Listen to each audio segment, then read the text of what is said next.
Halo dan selamat datang di eksplorasi materi kita hari ini. Senang banget Anda bisa meluangkan waktu buat bergabung sama kita. Coba deh, Anda bayangkan sejenak tentang dunia pertanian. Apa gambaran pertama yang melintas di kepala Anda? Mungkin, Pasti yang terbayang itu caping, sawah, sama lumpur. nah, iya, ya kan? Seorang petani bertopi caping yang lagi mencangkul di sawah, di bawah terik matahari, atau mungkin sebuah traktor tua berisik yang membelah tanah kering. Tapi persiapkan diri Anda, karena hari ini kita bakal menghancurkan stereotip visual itu sepenuhnya. Sama sekali bukan itu lagi wajah pertanian modern. Betul, kita nggak lagi sekedar ngomongin cangkul, lumpur, atau nebak-nebak kalender musim pakai insting. Hari ini, kita masuk ke ranah data satelit, kecerdasan buatan, jaringan sensor pintar, dan armada drone.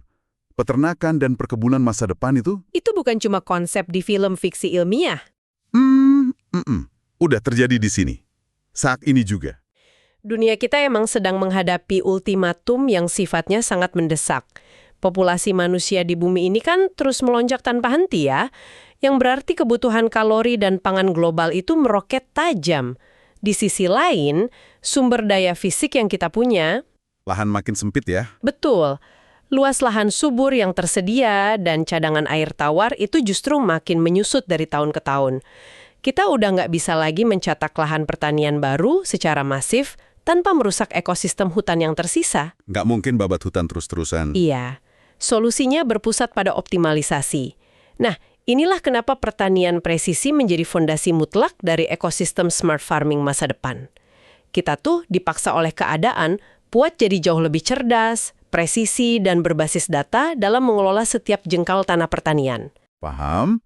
Nah, misi pembahasan mendalam kita kali ini emang dirancang khusus buat Anda yang mungkin butuh wawasan tajam tentang masa depan agrikultur ini.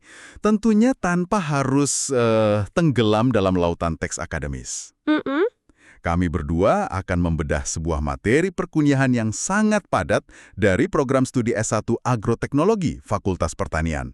Spesifiknya, kita ngupas tuntas modul tentang konsep, prinsip, dan ruang lingkup pertanian presisi. Tugas kami di sini menyaring intisari dari tumpukan informasi ini, Menerjemahkan jargon-jargonnya? betul banget, dan menyajikannya jadi wawasan yang aplikatif, segar, dan langsung bisa Anda cerna. Anda bakal dapat jalan pintas jadi si paling tahu soal revolusi agrikultur ini. Posisi pertanian presisi dalam evolusi teknologi ini sangat sentral loh. Kalau Anda memvisualisasikan arsitektur pertanian modern, coba bayangkan 3 lingkaran yang saling melingkupi. Lingkaran terluar yang paling luas itu digital farming. Yang mencakup seluruh digitalisasi rantai pasok ya. Betul, di dalamnya ada smart farming yang menggunakan konektivitas cerdas. Dan di pusat intinya, jantung operasional dari semua itu adalah precision farming atau pertanian presisi. Fokus utamanya sangat tajam. Yaitu, Akurasi pengukuran kondisi biofisik lahan dan kontrol input yang presisi di lapangan. oke, mari kita bedah ini. Apa sebenarnya definisi filosofis dari pertanian presisi itu sendiri? Di dalam tumpukan slide materi sumber kita, ada satu frasa sederhana tapi mendasar banget. Doing the right thing in the right place at the right time. Melakukan hal yang tepat, di tempat yang tepat, pada waktu yang tepat. Iya, persis. Kalau dipikir-pikir, pertanian konvensional itu kan seringnya pakai pendekatan pukul rata ya. Bayangin aja Anda punya keluarga beranggota 5 orang. Terus 1 orang bersin dan batuk. Anda malah maksa kelima anggota keluarga itu, Termasuk yang sehat bugar. disuruh minum sirup obat batuk dengan dosis yang sama rata. Konyol kan? Tapi begitulah cara kita bertani selama puluhan tahun. Kalau ada satu petak kecil tanaman yang kurang gizi atau diserang hama, seluruh ladang berhektar-hektar dipupuk atau disemprot pestisida dengan takaran yang sama. Pendekatan pukul rata atau perlakuan seragam itu jadi standar di masa lalu karena keterbatasan teknologi buat memantau lahan yang luas. Pertanian presisi mendobrak tradisi itu dengan mengakui satu fakta esensial, heterogenitas. Kondisi lahan yang beda-beda ya. Iya, kondisi tanah di hamparan ladang yang sama itu nggak pernah seragam. Mengubah cara pandang ini butuh pergeseran paradigma. Bukan cuma soal mekanisasi alat, tapi manajemen berbasis data. Buat bisa ngasih perlakuan yang beda di area yang beda, kita harus menguasai 3 dimensi data. Apa aja tuh? Dimensi pertama itu spasial. Ini memetakan variasi kondisi antar lokasi dalam satu lahan yang sama. Di peta visual, ujung utara ladang mungkin pH-nya sangat ideal, sementara ujung selatannya mungkin terlalu asam dan kurang unsur nitrogen. Berarti kita nggak lagi ngelihat lahan pertanian sebagai satu kanvas dengan warna solid dong, tapi lebih kayak puzzle dengan kebutuhan nutrisi yang beda-beda di setiap potongannya? Analogi yang pas. Lalu, dimensi kedua melengkapi peta tersebut, yaitu dimensi temporal. Tanah dan tanaman itu kan entitas biologis yang sangat dinamis. Mereka nggak statis. Kondisinya berubah-ubah seiring waktu. Betul sekali. Ketersediaan nutrisi di minggu pertama penanaman bakal beda jauh sama minggu keempat, pas tanaman mulai berbunga. Bahkan, fluktuasi suhu sama curah hujan semalam aja bisa ngubah profil kelembapan tanah buat besoknya. Luar biasa. Terus dimensi ketiga? Dimensi ketiga itu individu. Ini tingkat resolusi pemantauan yang paling ekstrim, di mana kita melihat kebutuhan spesifik pada masing-masing tanaman secara terpisah. Sensor sekarang bisa ngukur indikator mikro, kayak tingkat biomasa tanaman. Tunggu sebentar. Biomasa tanaman ini istilah teknis yang mungkin bikin beberapa pendengar mengerutkan dahi nih. Ini pada dasarnya mengacu pada total berat fisik atau materi organik dari tanaman itu sendiri buat ngelihat seberapa baik laju pertumbuhannya kan? Pemahaman yang sangat pas. Biomasa mengacu pada keseluruhan materi organik hidup dari tanaman tersebut.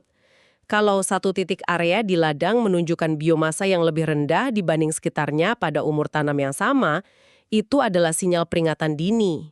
Jadi ketahuan lebih awal kalau ada yang salah. Iya, area itu mungkin lagi mengalami stres, entah karena serangan hama, penyakit layu jamur, atau defisiensi air. Semuanya ketahuan jauh sebelum mata telanjang seorang petani bisa melihat daun yang menguning dari pinggir jalan.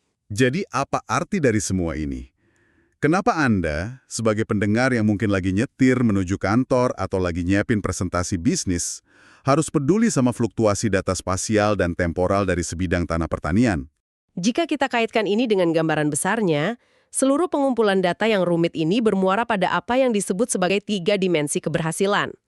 Ini bukan sekedar eksperimen sains ya. Tapi strategi bertahan hidup. Tepat. Dimensi pertama itu produktivitas dan profit ekonomi. Kita bicara soal lonjakan yield atau hasil panen yang nyata, peningkatan kualitas hasil panen, dan akhirnya margin keuntungan yang jauh lebih sehat buat petani. Dimensi kedua itu efisiensi teknis atau sumber daya. Jadi mengoptimalkan setiap tetes air irigasi, tiap butir benih, dan tiap gram pupuk ya? Nah, melihat angka-angka di materi ini, skala dampaknya benar-benar luar biasa. Dengan efisiensi yang super ketat tadi, presisi ini diklaim mampu nurunin biaya produksi sampai 10 hingga 15%. Angka yang sangat signifikan buat operasional besar. Iya kan? 15% mungkin kedengarannya kecil kalau kita ngomongin belanja harian, tapi bayangin penghematan itu diterapin ke ribuan hektar perkebunan kelapa sawit atau tebu. Dan keuntungan ini nggak berhenti di urusan dompet aja. Dimensi keberhasilan ketiga itu kelestarian lingkungan. Sangat krusial itu. Dengan nggak buang-buang pupuk kimia secara berlebihan, emisi gas rumah kaca dari sektor agrikultur bisa ditekan sampai 15%. Belum lagi, ini memecahkan krisis yang sering disebut nutrient runoff. Limpasan nutrien. Ya, itu salah satu tragedi lingkungan terbesar dari pertanian konvensional yang sayangnya jarang banget dibahas. Gimana prosesnya itu bisa terjadi? Gini, pas jutaan ton pupuk ditebar secara seragam dan berlebihan di atas tanah, tanaman tuh nggak mampu menyerap semuanya. Sisa-sisanya tertinggal di permukaan tanah. Nah, pas hujan deras turun, sisa pupuk kimia ini bakal tercuci, ngalir melintasi lahan, dan akhirnya tumpah ke sungai atau danau terdekat. Astaga. Dan itu bikin populasi alga meledak ya? Ya, memicu ledakan populasi alga yang mencekik ekosistem perairan. Ikan-ikan mati, kualitas air minum juga rusak. Tapi melalui pertanian presisi, irigasi dan pemupukan itu digerakkan oleh sensor kelembapan dan nutrisi di dalam tanah. Jadi inputnya pas banget. Betul, input diberikan persis sesuai daya serap aktual tanaman pada hari itu. Nggak ada pupuk berlebih di permukaan tanah, otomatis nggak ada sungai yang tercemar. Sebuah solusi yang menyeimbangkan neraca keuangan perusahaan sama kelestarian ekosistem alam. Nah, di sini bagian yang paling menarik. Ide filosofis sama data-data tadi kan kedengarannya indah banget di atas kertas. Tapi gimana sistem canggih ini dieksekusi di lapangan yang berdebu, berlumpur, dan sangat gak terduga? Modul itu merumuskan transisi tersebut ke dalam 3 prinsip dasar pertanian presisi. Oke, prinsip pertamanya apa? Prinsip pertama adalah manajemen spesifik lokasi atau Site Specific Management, disingkat SSM. Esensi dari prinsip pertama ini bisa dirangkum dalam satu aturan emas. One size does not fit all. Satu ukuran perlakuan nggak akan pernah cocok buat semua area. Betul. Kayak yang kita bahas soal dimensi spasial tadi, topografi lahan, tekstur tanah, dan kandungan bahan organik itu bervariasi secara ekstrim. Konsep SSM ini mengeksekusinya dengan membagi hamparan lahan yang luas ke dalam zonasi manajemen. Zonasi manajemen ini maksudnya gimana secara visual? Kalau dianalogikan, alih-alih memperlakukan lahan seluas 10 hektar sebagai satu blok solid, lahan itu dipecah dan dipetakan jadi ribuan kotak kecil, mirip kayak piksel resolusi tinggi pada layar televisi Anda. Tiap piksel ini dimonitor, dan aplikasi pupuk ditargetkan secara spesifik sesuai defisit di piksel tersebut. Analogi layar TV itu bikin konsepnya gampang banget divisualisasikan. Dan karena layar lahan pertanian kita selalu berubah kondisinya, kita masuk ke prinsip kedua, variabilitas spasial dan temporal. Ini kan menitik beratkan pada integrasi data dari banyak sumber buat merespons perubahan lahan secara real time. Tepat. Mulai dari benih ditebar, masuk fase vegetatif, sampai siap panen, ritme kebutuhan lahannya tuh terus bergerak layaknya grafik detak jantung. Mengikuti ritme dinamis itulah yang menjauhkan petani dari praktik menebak-nebak. Keputusan diambil murni berdasarkan data kuantitatif yang mengalir terus-menerus. Hal ini mengantarkan kita pada prinsip ketiga. Kerangka kerja operasionalnya ya? Ya, kerangka kerja 4R. Ini fondasi dari pemberian nutrisi yang presisi. R yang pertama itu right source atau tepat jenis. Kita memastikan formulasi pupuk benar-benar cocok sama profil kimiawi tanah di titik tersebut. Terus R kedua, right rate, tepat dosis. Ngasih takaran yang presisi sampai level gram, nggak kurang dan nggak lebih. Betul. Lalu disempurnakan sama R ketiga, right time atau tepat waktu. Kita memupuk bukan berdasarkan tanggal di kalender dinding, Tapi menyelaraskannya sama ritme serapan nutrisi tertinggi pas fase biologis tanaman itu ya? Dan penutupnya, R keempat adalah right place atau tepat lokasi. Input diletakkan tepat di zona perakaran aktif tempat tanaman bisa langsung menyerapnya, bukan dibuang sembarangan di lorong antar tanaman yang ujung-ujungnya cuma menguap atau malah bikin gulma tumbuh subur. Dan yang bikin saya takjub banget tuh, ada studi kasus nyata di materi ini terkait implementasi 4R. Ada proyek pertanian di India yang mengombinasikan prinsip 4R ini sama perangkat Variable Rate Technology atau VRT. Hasilnya, mereka berhasil nurunin volume penggunaan pupuk urea secara masif, sampai 25%. Pencapaian 25% itu lompatan efisiensi yang luar biasa loh kalau kita lihat cara kerjanya. Di pertanian tradisional di negara berkembang, urea itu kan biasanya ditebar pakai tangan atau disemprot mekanis dengan volume aliran yang konstan dari ujung ke ujung ladang. Pokoknya disamaratain aja gitu ya. Iya. Tapi dengan VRT, prosesnya berubah drastis. Mesin traktor modern itu dilengkapi komputer cerdas yang ngebaca peta zonasi lahan secara real-time pas traktornya bergerak. Komputer itu yang ngatur bukaan katup atau nozzle penyemprot. Wah, jadi pas traktor ngelewatin piksel lahan yang subur, Katupnya otomatis mengecil, cuma ngeluarin sedikit pupuk. dan dalam hitungan milidetik, pas roda traktor nyentuh piksel lahan yang tandus, katupnya langsung kebuka lebar nyemprotin dosis maksimal. Keren banget. Petani dapat panen tinggi, tapi biaya beli pupuknya berkurang 1/4. Sangat revolusioner. Ngebayangin traktor yang bisa mikir dan nyesuaiin katupnya secepat itu, pas lagi jalan di atas lumpur tuh bener-bener nunjukin betapa majunya industri ini. Tapi pastinya, biar traktor itu tahu kapan buka tutup katup, harus ada sistem informasi yang ngarahin kan? Modul ini menjabarkannya ke dalam 4 tahapan sistematis. Tahap pertama, akuisisi data. Ini fase pengumpulan awalnya. Pas saya baca bagian ini, rasanya kayak ngelihat daftar perlengkapan agen intelijen militer, tapi dipakainya buat ngawasin kebun jagung. Hahaha. Instrumennya emang sangat canggih. Akuisisi data itu fondasi di mana kita mengubah kondisi fisik alam jadi deretan angka digital. Ini melibatkan penyebaran sensor Internet of Things atau IoT yang ditanam langsung di dalam tanah. Buat ngukur kelembapan dan suhu ya? Kelembapan, suhu, dan kadar NPK secara langsung. Sementara di udara, armada drone sama satelit secara periodik ngambil citra visual pakai kamera khusus buat memetakan kondisi ladang dari angkasa. Nah, disinilah muncul istilah citra satelit multispektral. Kamera biasa di ponsel kita kan cuma nangkap warna yang bisa dilihat mata. Satelit multispektral ini nangkap gelombang cahaya inframerah yang dipantulkan klorofil daun. Benar gitu? Konsepnya memang begitu. Jadi, mereka bisa melihat mana daun yang sehat berfotosintesis dan mana yang sakit, jauh sebelum warna daunnya berubah secara fisik. Mekanisme penangkapannya emang berbasis pantulan spektrum cahaya. Gelombang inframerah dekat itu sangat sensitif terhadap struktur seluler daun. Tapi ingat, jutaan titik data inframerah dan sensor tanah itu baru sekedar angka mentah. Belum ada artinya ya kalau nggak diolah. Betul. Data itu membanjiri server tapi belum bernilai sampai kita masuk ke tahap kedua, analisis dan pengambilan keputusan. Di materi ini, sistemnya disebut DSS atau Decision Support System. Otak komputasinya nih. Ya, DSS ini bertindak sebagai otak pusat yang memproses statistik, riwayat cuaca, dan profil agronomis buat meracik keputusan manajerial yang preskriptif. Kalau boleh saya kasih analogi biar makin dekat sama keseharian kita, fungsi DSS ini tuh mirip banget sama aplikasi navigasi di ponsel, kayak Waze atau Google Maps. Waze kan ngambil jutaan data mentah dari kecepatan mobil orang lain, laporan jalan ditutup, sama cuaca. Terus diubah jadi satu instruksi simple, belok kanan di perempatan depan untuk menghindari macet 5 km. Analogi navigasi yang sangat relevan. Di pertanian, DSS ngambil data cuaca, citra drone, sensor tanah, terus ngeluarin instruksi spesifik ke petani. Nyalakan pompa irigasi di blok utara selama 45 menit besok pagi, karena suhu diprediksi naik tajam. Persis. Sistem ini dirancang buat ngubah kompleksitas jadi instruksi yang bisa langsung dieksekusi. Nah, di proses analisis ini, algoritma seringkali manfaatin perhitungan agronomis tingkat lanjut. Contohnya, memprediksi kebutuhan air pasti tanaman berdasarkan laju evapotranspirasi harian. Evapotranspirasi. Ini contoh klasik jargon akademis yang suka bikin orang awam mandek bacanya.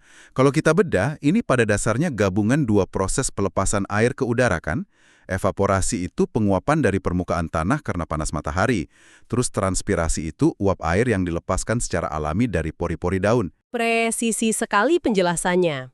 Evapotranspirasi adalah total kehilangan air dari area lahan yang harus digantikan lewat irigasi biar tanaman nggak layu. Nah, begitu instruksi cerdas dari DSS ini keluar, baik buat irigasi atau pemupukan, kita melangkah ke tahap ketiga, manajemen dan eksekusi. Di sini, layar komputer kembali nyentuh tanah ya? Iya, ini fase krusialnya. Keputusan digital dikembalikan ke realitas fisik. Traktor yang dilengkapi VRT tadi bekerja di tahap eksekusi ini. Dan teknologi eksekusinya tuh nggak cuma traktor nebar pupuk, ekosistem perangkat kerasnya luas banget. Di fase penyiapan benih, materi ini menyoroti otomatisasi pembibitan. Ada mesin yang ngelakuin robot grafting. Menyambung batang tanaman pakai robot? Iya, robot yang nyambung batang bawah dan atas bibit tanaman secara otomatis dengan presisi kayak sayatan bedah medis. Terus pas perawatan ladang, alih-alih petani manggol tangki racun di punggung, sekarang ada drone spraying raksasa. Yang terbang otonom? Bener. Terbang rendah nyemprotin kabut pestisida tipis merata di area yang susah dijangkau. Bahkan combine harvester raksasa buat panen sekarang dikendalikan GPS otonom. Mesinnya jalan sendiri di ladang gandum dengan akurasi sampai level sentimeter. Kemampuan alat-alat ini buat beroperasi secara otonom emang menakjubkan. Tapi, sebuah sistem rekayasa tuh nggak bakal sempurna tanpa tahap final. Tahap keempat dari siklus ini adalah evaluasi. Buat ngukur keberhasilannya. Betul, evaluasi ini umpan balik untuk menjamin sistem berjalan optimal dari dua sisi ekstrim, ekonomi dan ekologi. Dari parameter ekonomi, akuntansi agrikultur harus dihitung secara dingin. Apakah modal ratusan juta buat beli drone, langganan citra satelit, dan pasang sensor IoT itu berbanding lurus sama peningkatan laba bersih pas panen? Kalau ongkos teknologinya lebih mahal dari penghematannya, berarti sistemnya gagal secara bisnis ya? Tepat. Lalu, dari sisi ekologi, evaluasi memverifikasi jejak lingkungan. Apakah laju pencemaran air tanah benar-benar turun? Apakah kesuburan tanah meningkat buat jangka panjang? Kedengarannya kayak sebuah orkestra teknologi yang sempurna ya. Tapi mari kita realistis sejenak dan nempatin diri kita di lapangan. Kalau kita ngomongin perkebunan korporat raksasa dengan modal triliunan, mungkin alat-alat ini udah jadi standar operasional. Tapi gimana dengan realitas di negara-negara berkembang, khususnya di Indonesia? Nah, Menerbangkan drone otonom, langganan satelit, nanam sensor di tanah. Apakah mayoritas petani kita benar-benar sanggup ngadopsi ini secara mandiri? Rasanya ada jurang pemisah yang lebar banget antara teori kelas agroteknologi sama lumpur di sawah pedesaan. ini memunculkan pertanyaan penting mengenai hambatan struktural dalam proses transisi agrikultur. Anda menyentuh akar masalah yang paling krusial. Literatur di modul ini sangat menyadari kalau adopsi teknologi tinggi, terutama di wilayah kayak Indonesia, itu menghadapi dinding pembatas yang tebal. Pasti soal dana ya yang pertama. Kendala finansial, biaya perangkat keras itu baru lapisan permukaannya aja. Tantangan yang jauh lebih dalam dan mengakar adalah tingkat literasi digital dan pergeseran budaya kerja. Bener juga. Kita kan nggak bisa asal nurunin satu paket sensor IoT sama drone di desa pertanian, terus berharap besok paginya produksi padi langsung melonjak.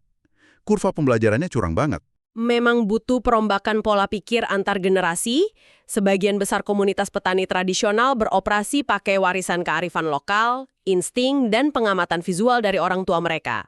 Terbiasa merasakan kondisi tanah pakai tangan sendiri. Iya, meminta mereka tiba-tiba mempercayai algoritma komputasi, menggeser keputusan dari insting ke analisis kuantitatif yang kaku dari dashboard di tablet itu lompatan sosiologis yang sangat menantang. Butuh pendampingan ekstra berarti. Diperlukan intervensi dari penyuluh lapangan, subsidi infrastruktur digital, dan pastinya pendidikan vokasi buat generasi muda.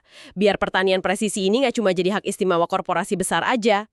Ngebawa teknologi tinggi biar merakyat emang selalu jadi PR tersulit dari revolusi industri manapun. Nah, sebagai ringkasan buat Anda yang terus menyimak, pertanian presisi pada hakikatnya adalah jembatan yang menghubungkan kearifan alam dengan kekuatan komputasi mutakhir. Bukan sekadar ajang pamer kecanggihan. Iya, bukan sekadar nerbangin drone mahal di atas ladang biar kelihatan futuristik. Lebih dari itu, ini tuh tentang mastiin kelangsungan hidup manusia di bumi, merawat tiap jengkal lahan yang tersisa, dan mastiin air sama tanah kita nggak hancur gara-gara kerakusan produksi massal. Ini rekayasa presisi buat masa depan makanan kita. Mengingat seberapa fundamental pergeseran metodologi ini, ada sebuah pemikiran konseptual yang patut direnungkan nih. Di bagian paling akhir dokumen perkuliahan ini, ada petunjuk yang nyinggung silabus pertemuan berikutnya, yaitu tentang peran ilmu tanah dan variabilitas lahan dalam pertanian presisi. Wah, nyambung ke ilmu tanah? Arah pembelajaran ini memicu spekulasi besar tentang identitas profesi di masa depan. Coba pikirkan, jika teknologi satelit, visi komputer, dan jaringan IoT pada akhirnya mampu memetakan variabilitas lahan sampai ke resolusi milimeter, apakah peran seorang petani nantinya bakal kehilangan aspek fisik organiknya dan sepenuhnya berevolusi jadi ilmuwan data tanah? Dan seiring terungkapnya rahasia mikro dari tanah, seberapa jauh penemuan ini bakal memaksa kita buat membuang dan menulis ulang seluruh buku teks agrikultur klasik yang selama puluhan tahun kita yakini? Wow, bayangin transisi itu. Dari tangan yang biasa pegang cangkul penuh lumpur, berubah jadi pikiran analitis yang ngeretas kode-kode biologis bumi di depan layar pemantauan. Sebuah visi masa depan yang sangat provokatif, sedikit mengintimidasi, tapi bikin kita nggak sabar ngelihat wajah agrikultur dekade berikutnya. Sepakat. Terima kasih banyak Anda udah menjeminin telinga dan meluangkan waktu berharga buat bergabung dalam eksplorasi wawasan kita kali ini. Teruslah penasaran, teruslah mempertanyakan dunia di sekitar Anda, dan sampai jumpa di pembahasan mendalam berikutnya.